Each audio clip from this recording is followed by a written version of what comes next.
नमस्कार, नुमाफुङ खबरमा यहाँहरूलाई स्वागत छ।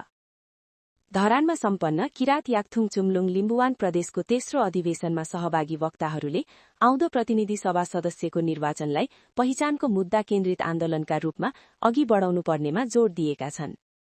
माघ 3 गति शनिबार धरानमा आयोजित अधिवेशनको उद्घाटन समारोहमा वक्ताहरूले मुलुकमा अझै पनि आन्दोलनको अवस्था कायमै रहेको उल्लेख गर्दै अबको राजनीतिक संघर्ष पहिचानको सवालमा केन्द्रित हुनुपर्ने बताएका हुन्। मुक्कुमालुङ नो केबल कार आन्दोलनका संयोजक श्री लिङखिमले भ्रष्टाचार र बेथिति विरुद्ध भएको जेएनजी आन्दोलनमा पहिचान पक्षधर संघर्षहरू पनि सामेल भएको कुरा नेतृत्व तहले स्वीकार गरिसकेको बताए।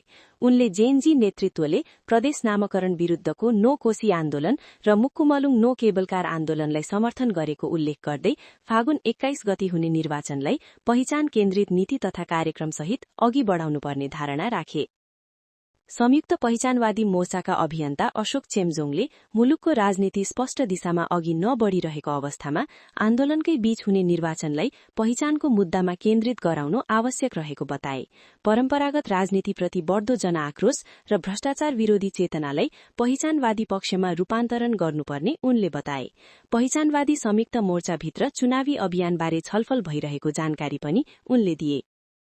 उज्यालो पार्टीका केन्द्रीय सदस्य जेन्टल लावतीले अबको सड़क आन्दोलनले पहिचानवादीलाई संसदसम्म पुर्याउने मात्र नभई अधिकारका लागि संसदभित्रै सशक्त प्रतिरोधको अवस्था सिर्जना गर्नुपर्ने बताए।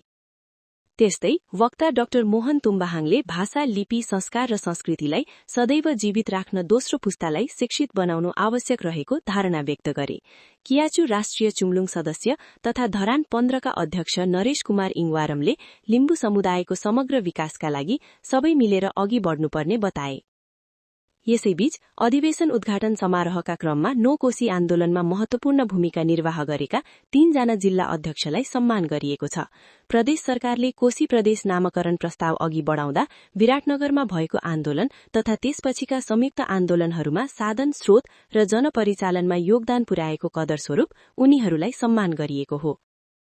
सम्मानित हुनेहरूमा किरात याक्थुङ चुम्लुङ सुनसरीका तत्कालीन अध्यक्ष मोहन कुमार हुक्पा चोङबाङ, झापाका अध्यक्ष शेसेहाङ फियाक र मोरङका अध्यक्ष डीबी कुरुम्बाङ रहेका छन्।